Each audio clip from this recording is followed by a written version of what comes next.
Américas no Ar. Oferecimento Landfi. Envie dinheiro rápido e fácil para o Brasil. Uninter. A melhor faculdade para brasileiros nos Estados Unidos. Acesse uninteraméricas.com e inscreva-se já. Brasileiro com histórico criminal de agressão física e sexual é preso em Massachusetts. Consulado-Geral do Brasil em Orlando registra recorde histórico na emissão de documentos. Ex-presidente Jair Bolsonaro tem traumatismo craniano após acidente na sede da PF. OEA, Organização dos Estados Americanos, condena ataque à Venezuela e o Brasil classifica a captura de Maduro como sequestro.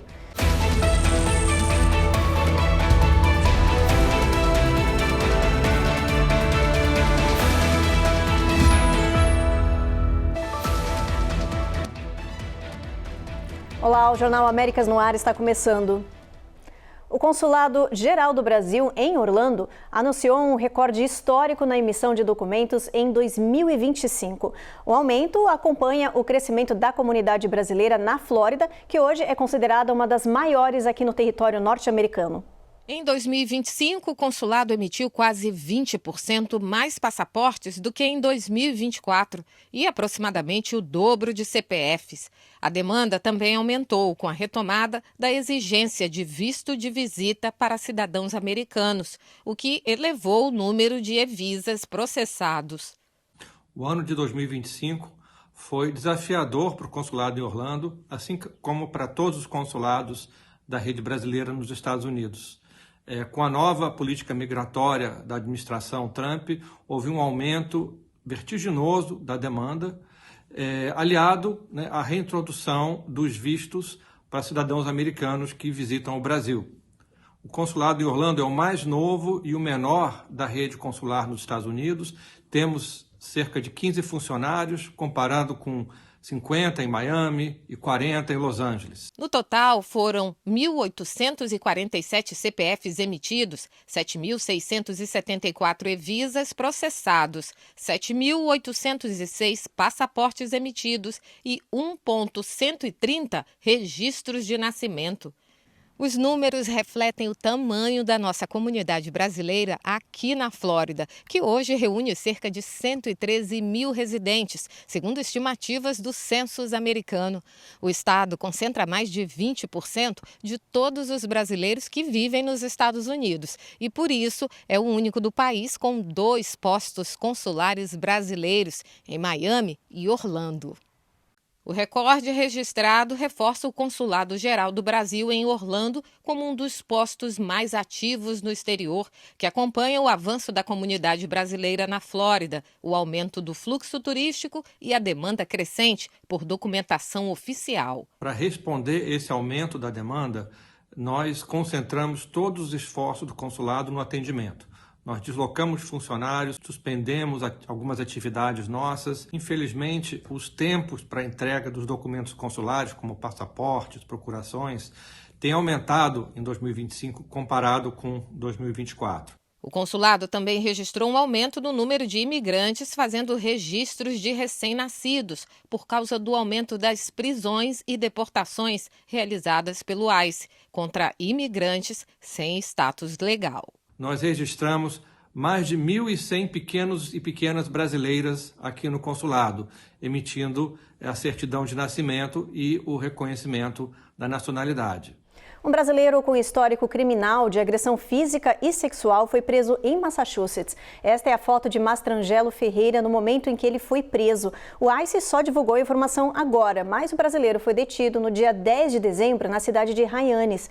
As autoridades de imigração disseram que Ferreira já havia sido deportado anteriormente do território norte-americano, mas retornou e estava vivendo ilegalmente em Massachusetts. O brasileiro tem antecedentes criminais no Brasil. Nos Estados Unidos, ele enfrenta 3 acusações de agressão sexual e também de agressão física. O brasileiro vai permanecer sob custódia do ICE enquanto aguarda os próximos passos do processo criminal e também de imigração. Se for condenado, vai cumprir a pena nos Estados Unidos e depois ser deportado para o nosso país.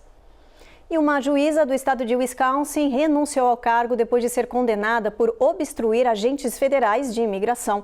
Segundo a acusação, ela teria ajudado um imigrante sem documentos a fugir da prisão dentro do próprio tribunal. A juíza Hannah Dungan anunciou no sábado que está deixando o cargo. A decisão foi formalizada em uma carta enviada ao governador do estado, Tony Evers. A renúncia veio em meio à pressão política.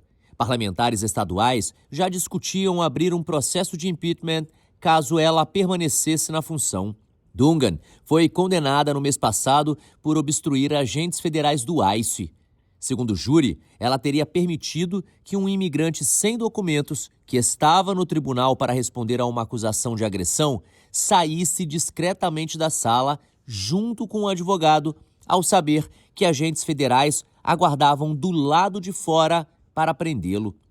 Com a condenação, a juíza pode pegar até 5 anos de prisão. A defesa afirma que vai recorrer da decisão.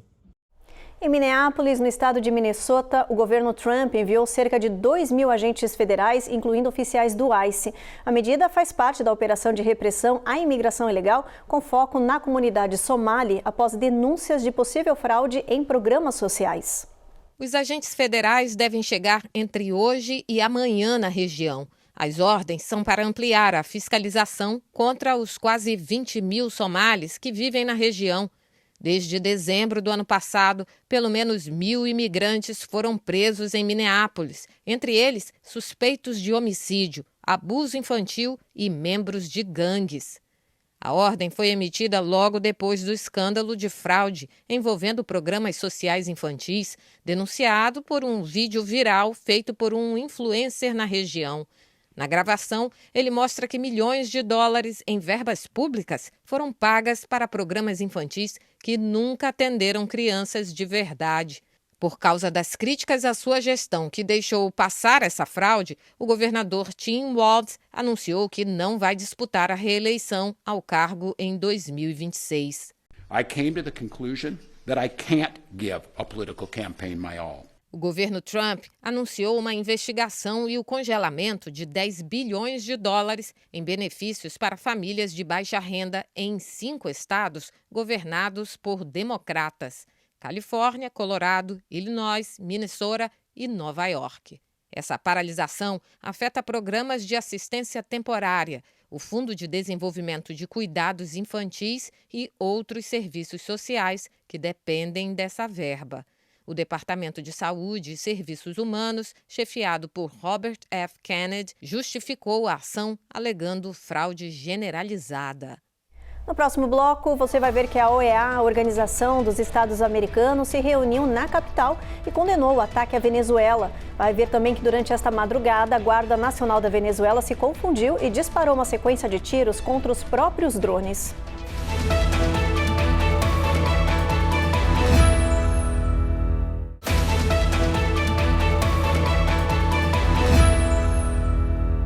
O ex-presidente Jair Bolsonaro foi internado em Brasília após sofrer uma queda dentro da sala onde está detido na Superintendência da Polícia Federal.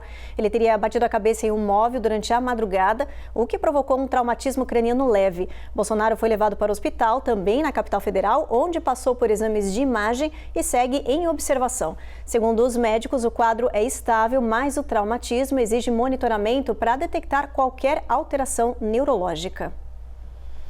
E a Organização dos Estados Americanos, a OEA, se reuniu hoje em Washington, D.C. para discutir a situação na Venezuela e uma possível crise no continente pelas recentes declarações do governo americano sobre novas ações na região. No encontro, o Brasil classificou a captura do presidente Nicolás Maduro como um sequestro. Veja os detalhes na reportagem de Eliseu Caetano. Os países membros da OEA avaliaram os impactos políticos, diplomáticos e as consequências para a estabilidade da América Latina do ataque dos Estados Unidos à Venezuela. Durante a fala do representante americano, houve um princípio de confusão.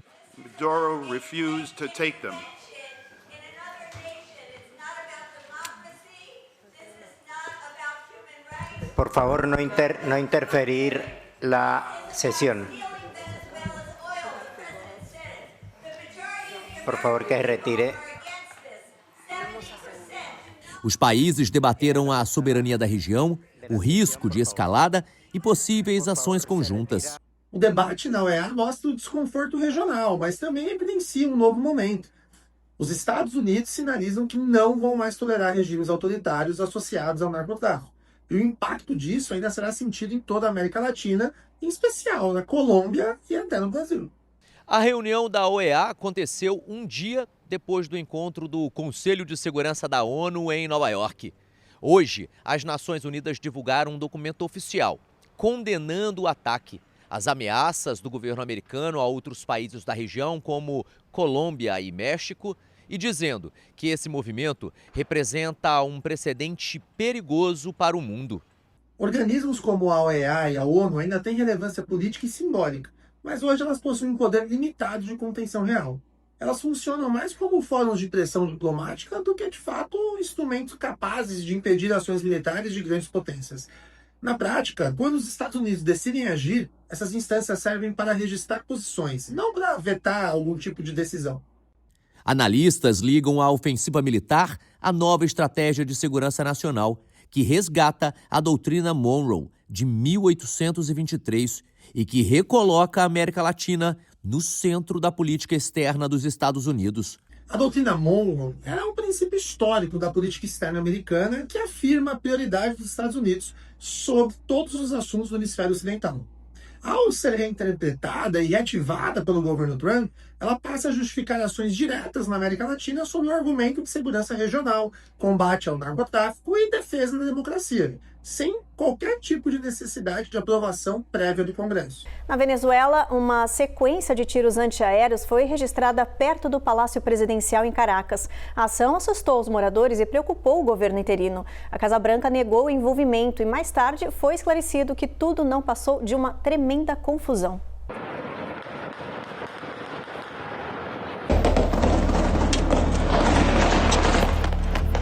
As imagens gravadas por moradores locais mostraram a sequência de tiros contra drones que inicialmente foram identificados como invasores perto do Palácio Miraflores. Houve relatos de medo e tensão de um novo ataque dos Estados Unidos. Pouco depois, foi esclarecido que o fogo antiaéreo foi executado contra os próprios drones venezuelanos que faziam a fiscalização da área presidencial. Uma falha na comunicação resultou na confusão em Caracas. Quando amanheceu, o governo atual de Delcy Rodrigues declarou emergência interna, que coloca o serviço militar em alerta máximo, checkpoints na cidade, patrulhas armadas nas ruas e revista de veículos.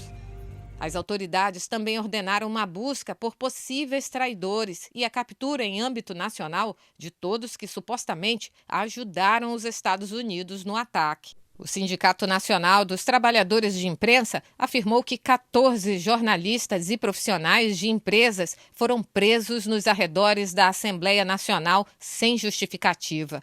O órgão alegou repressão contra a imprensa. Na capital, em um discurso de quase 90 minutos para membros do Partido Republicano no Kennedy Center, o presidente Trump abordou diversos temas e elogiou o ataque à Venezuela. Matias Brotero tem os detalhes. Donald Trump disse que o ataque que levou à captura de Nicolás Maduro foi taticamente brilhante. O presidente americano revelou que uma câmara de tortura em Caracas está sendo fechada. As declarações foram direcionadas a congressistas republicanos que foram elogiados pelo presidente e acontecem em meio à pressão de parlamentares governistas e da oposição, após a Casa Branca não ter comunicado oficialmente ao Congresso que realizaria um ataque à Venezuela. Aliados de Trump, dentre eles o secretário de Estado Marco Rubio, participaram de reuniões com congressistas para esclarecer as dúvidas deles. Uma resolução que afirma que os Estados Unidos não deveriam estar em guerra com a Venezuela sem autorização clara do Congresso pode ser votada no Senado nesta semana. Trump aproveitou a fala para dizer que os republicanos precisam vencer as eleições de meio de mandato e que, se isso não acontecer, os parlamentares da oposição vão encontrar uma maneira de tirá-lo do poder. De Washington, D.C., Matias Brotero para o Américas no Ar. Hora do nosso giro de notícias. Um homem acusado de vandalizar a casa do vice-presidente J.D. Vance foi preso e levado à corte. Tem também flagrantes impressionantes. Uma mulher que quase atropelou o namorado após uma briga e um adolescente de 15 anos que é acusado de matar o motorista do Uber. Em Cincinnati, Ohio, o homem acusado de vandalizar a casa do vice-presidente J.D. Vance fez a primeira aparição no tribunal. Segundo promotores, William Dufour, de 26 anos, usou uma marreta para quebrar janelas da residência, causando cerca de $28 mil em prejuízos. Vance e a família não estavam em casa. A defesa alega que o caso não tem motivação política, mas envolve questões de saúde mental. O juiz fixou fiança em $11 mil. Ele ainda enfrenta acusações federais que podem resultar em décadas de prisão.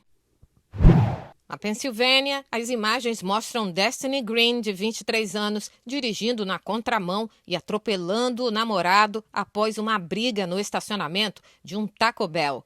Segundo a polícia, ela subiu na calçada e atingiu o homem, que conseguiu escapar com cortes e escoriações. Ela fugiu da cena. A polícia procura pela mulher. Na Geórgia, um adolescente de 15 anos é acusado de matar um motorista da Uber durante uma tentativa de roubo. Segundo a polícia, ele chamou a corrida de casa, entrou no carro e atirou nas costas do motorista de 58 anos. O carro roubado foi rastreado por câmeras, levando os detetives a ficarem de campana na residência do suspeito. Eles prenderam o garoto, que não teve a identidade revelada. Ele está sendo processado como adulto. A investigação apura como o rapaz teve acesso à arma. A seguir, 45 estados norte-americanos já registram altos índices de casos de gripe da nova variante subclado K e preocupa autoridades.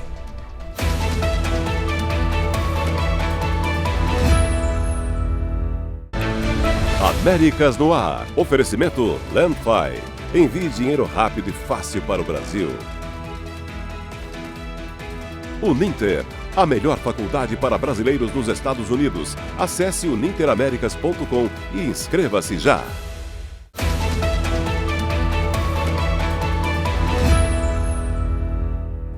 Milhões de americanos começaram 2026 pagando mais caro pelo plano de saúde.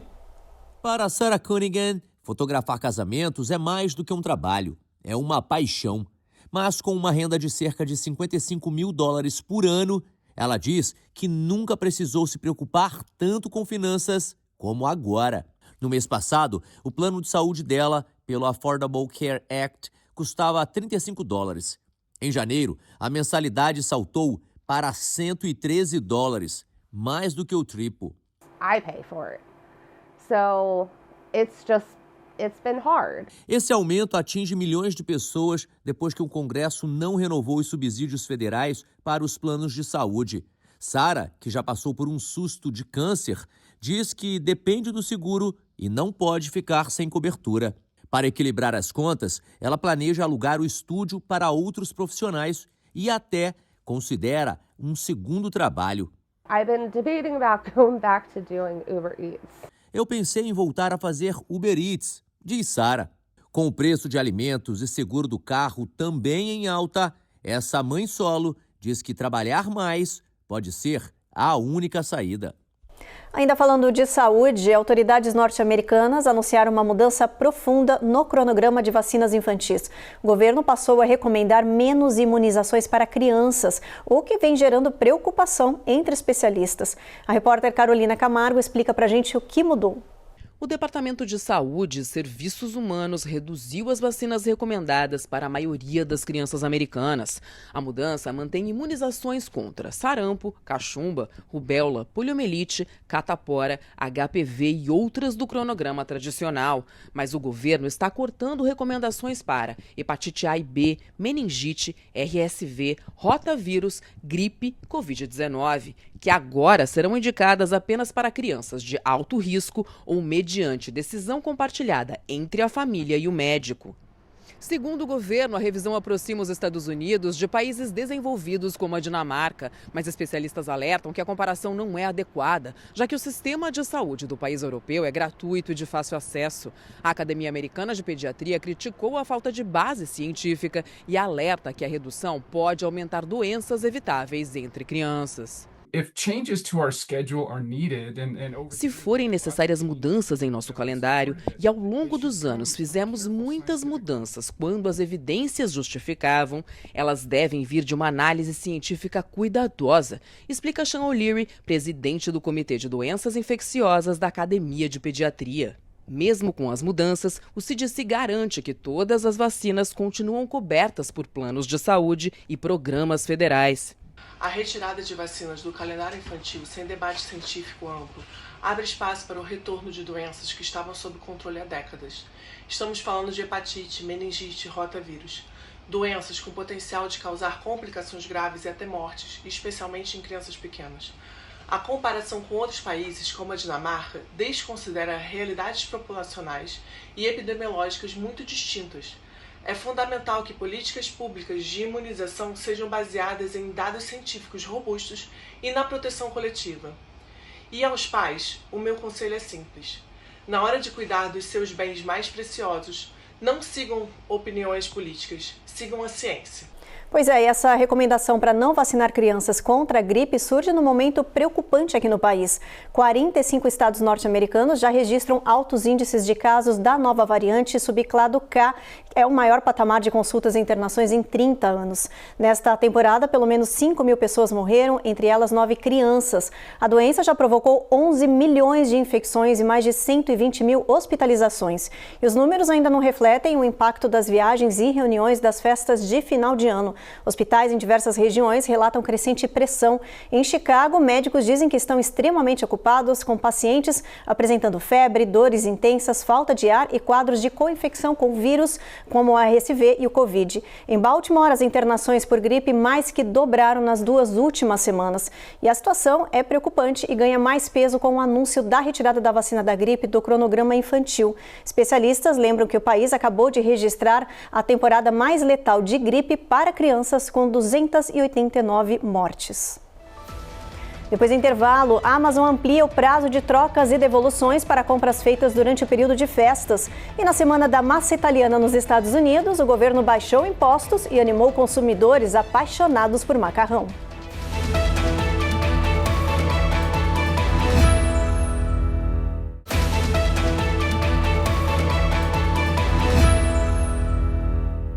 A Amazon anunciou uma mudança importante para os consumidores que fizeram compras no final do ano. É o prazo de devolução que foi estendido. A empresa disse que quer tornar as compras online o mais simples e livre de preocupação possível. Por isso, a maioria dos produtos que foram adquiridos até 31 de dezembro vão poder ser devolvidos até 31 de janeiro de 2026. Mas olha, a empresa lembra que os itens precisam estar em condição original ou sem uso. A extensão do prazo é vista como uma estratégia para dar mais segurança aos clientes durante o período de compras de fim de ano, quando os presentes se acumulam e as trocas se tornam mais comuns.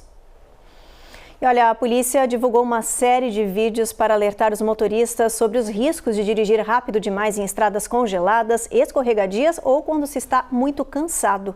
Olha só. A polícia de Oklahoma diz que este vídeo mostra algo que eles nunca tinham visto antes.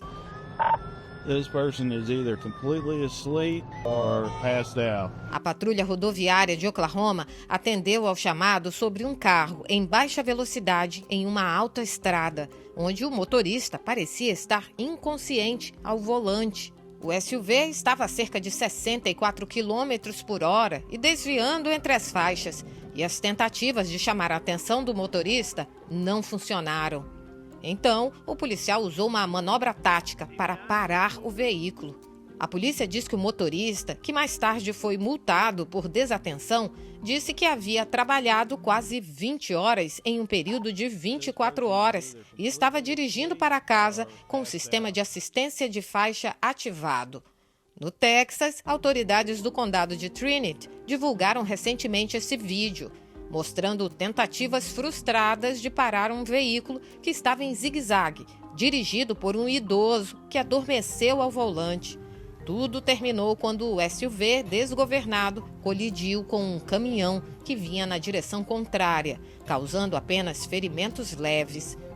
Falando em perigo, um vídeo divulgado esta semana em Ohio, com suas estradas congeladas, mostra policiais da patrulha estadual atendendo a um acidente de veículo que saiu da pista quando outro quase atinge um policial no local. O vídeo então mostra a câmera corporal do policial que quase foi atingido. Mas ele escapou ileso e imediatamente abordou os motoristas envolvidos.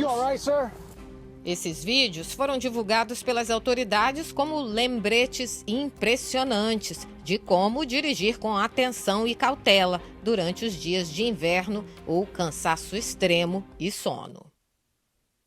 Vamos aproveitar e dar uma olhadinha na nossa tabela, ver como é que vai estar o tempo amanhã em boa parte aqui do país.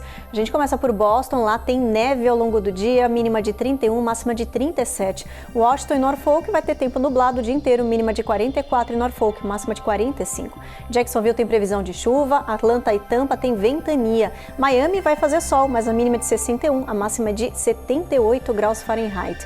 Houston a gente tem ventania também ao longo do dia, Brownsville tempo encoberto, El Paso vai chover e Albuquerque também tem chuva, mínima de 34, máxima de 57 graus Fahrenheit. Phoenix a gente tem chuva com o sol aparecendo um pouquinho tímido ao longo do dia, Los Angeles o sol nem dá as caras por lá, em Salt Lake City a gente tem chuva com o sol também aparecendo bem pouco ao longo do dia, mínima de 34 graus, máxima de 44. E a gente encerra o jornal de hoje com um assunto saboroso que tomou conta das redes sociais e que está fazendo muita gente comemorar na cozinha de casa. É que na Semana Nacional de Homenagem à Pasta Italiana, o governo norte-americano resolveu dar um alívio no bolso. Reduziu a tarifa de 107% que vinha dificultando a importação dessa iguaria aqui no território americano, que é uma paixão de milhares de consumidores, incluindo os brasileiros.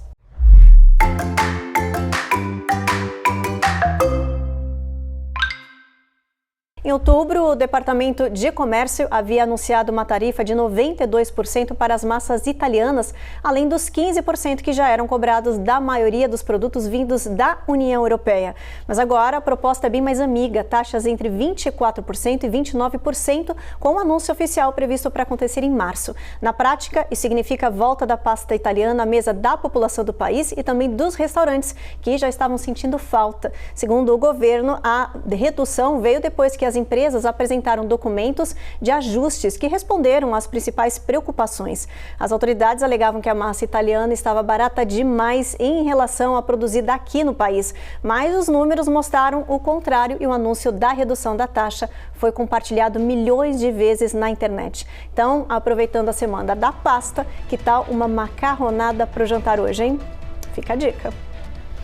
Jornal Américas no Ar termina agora. A gente agradece a sua companhia e te espera na próxima edição. Até lá!